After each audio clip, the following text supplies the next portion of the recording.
The sounds of clinking china and animated chatter faded as Olivia's cheeks warmed, and the rhubarb tart she'd consumed moments before threatened to disembark.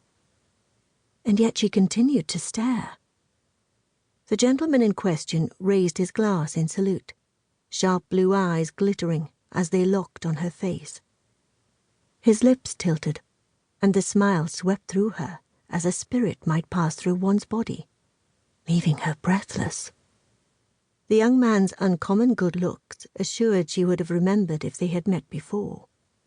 So why then did the planes of his face, the way he flicked his dark hair out of his eyes, and the restless tap of his fingers against his thigh, send jitters of recognition through her chest? Olivia took a step forward, her gaze never wavered. Energy radiated around him, as if it took every ounce of his self-control to remain still. He tugged at the velvet lapel of his forest green jacket, and then shoved his hand into the pocket of his trousers as he spoke to his companion. Olivia's heart skipped a beat, and then raced forward, a memory just beyond her grasp swirling through her mind. "Olivia, look who I found lingering by the warm punch." A familiar voice cut through the line of Olivia's thoughts, knotting them into a jumbled mess. She tore her gaze away from the gentleman across the room to find her cousin Violet approaching on the lanky arm of Maxwell Grimwig.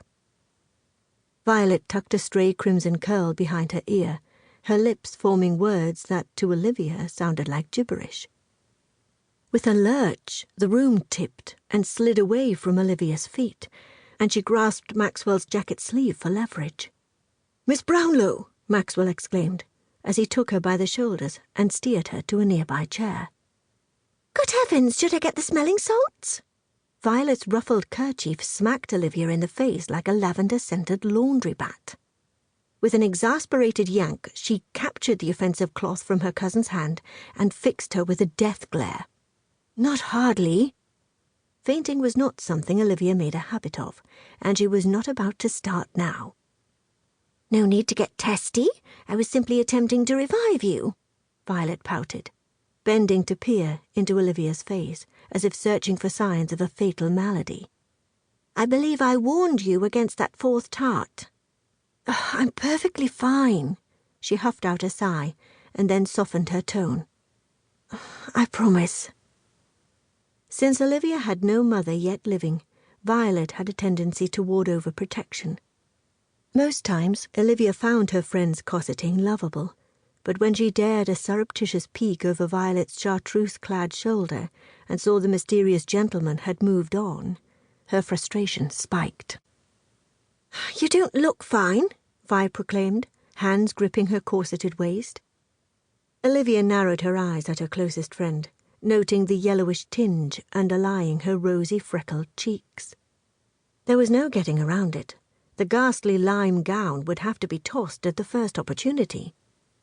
Violet was a master at choosing shades to best complement Olivia's caramel-coloured hair and odd yellowish eyes, but when it came to her own vivid colouring, she seemed at a loss.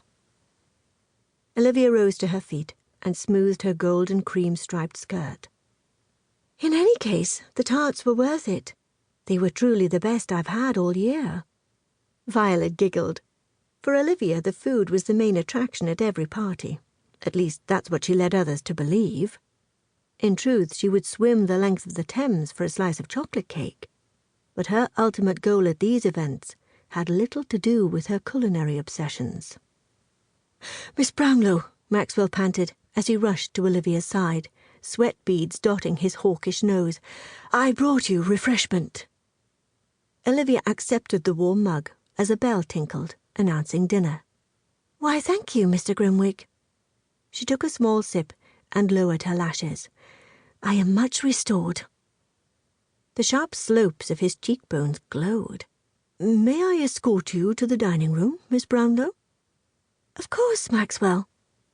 She'd known Maxwell Grimwig for ages, therefore his neck only reddened slightly at her breach in proper address.